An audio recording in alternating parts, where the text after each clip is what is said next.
तील एक मुख्य वाहतुकीचा रस्ता म्हणजे मोठागाव मानकुली ब्रिज डोंबिवलीसाठी ठरत आहे आणि त्या रस्त्याला समांतर जो मोठागाव टू कोपर हा रस्ता आहे, हा समांतर रस्ता खूप महत्त्वाचा ठरतो डोंबिवलीच्या पूर्ण ट्रॅफिकसाठी।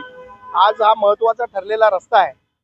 मी या अनेक दिवसापासून या रस्त्यावरती पथदिवे लावण्यासाठी आणि डिवायडर लावण्यासाठी प्रयत्न करू। अपघात होत असतात, लोकांना सुरक्षित वातावरण मिळण्यासाठी आपण प्रयत्न करत होतो आणि नगरसेवक पदाच्या पहिल्या महिन्यातच हे मोठ्या कामाचा शुभारंभ आज आपण इथे करतोय। माननीय प्रदेशाध्यक्ष रवींद्र चव्हाण, त्याचबरोबर महाराष्ट्राचे मुख्यमंत्री देवेंद्र फडणवीस साहेब, मी यांचे खूप खूप आभार मानतो की MMRDAच्या माध्यमातून बऱ्याचशा गोष्टींचा निधी त्यांनी आपल्याला उपलब्ध करून दिलाय। त्याचबरोबर महापालिकेचे देखील आभार मानतो की या महापालिकेतनं निधीतनं हे काम होत आहे आणि भविष्य काळामध्ये मोठागाव रेल्वे फाटकच्या ब्रिजचं काम देखील लवकरच सुरू होईल अशी आम्हाला आशा आहे।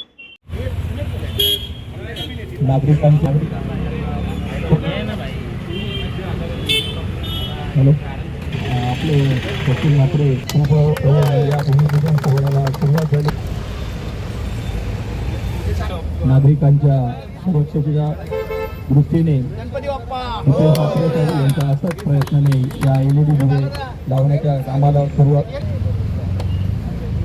सोमनाथ म्हात्रे साहेब, हनुमान म्हात्रे, संतोष भोईर, संदीप म्हात्रे, भूषण मोरे सर्वांनी नारळ वाढवण्यासाठी यायचे। आज मोठागाव ते कोपर रस्ता हा डोंबिवलीसाठी एक वरदान ठरलेला आहे आणि ह्याच रस्त्यावरती लोकांची सुरक्षितता बघता आपण या रस्त्यावरती आज पथदिवे लावण्याच्या कामाचा शुभारंभ केलेला आहे। मला वाटतं नगर अजून पूर्ण 1 महिना पण झालेला नाही, त्याच्या आतच ही कामाची सुरुवात आपण केलेली आहे।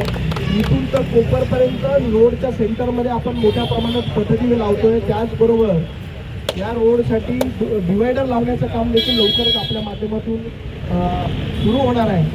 तर आपण जे गेल्या अनेक वर्षापासून आपल्या परिसरासाठी काम करतो ते काम सातत्याने सुरू राहील आणि अजून एक आनंदाची बातमी देतो की मोठागाव रेल्वे फाटकवरचं ब्रिजचं काम देखील लवकरच सुरू होईल आणि आपल्याला सगळ्यांना या ट्रॅफिकच्या जाचेतून मुक्तता मिळेल।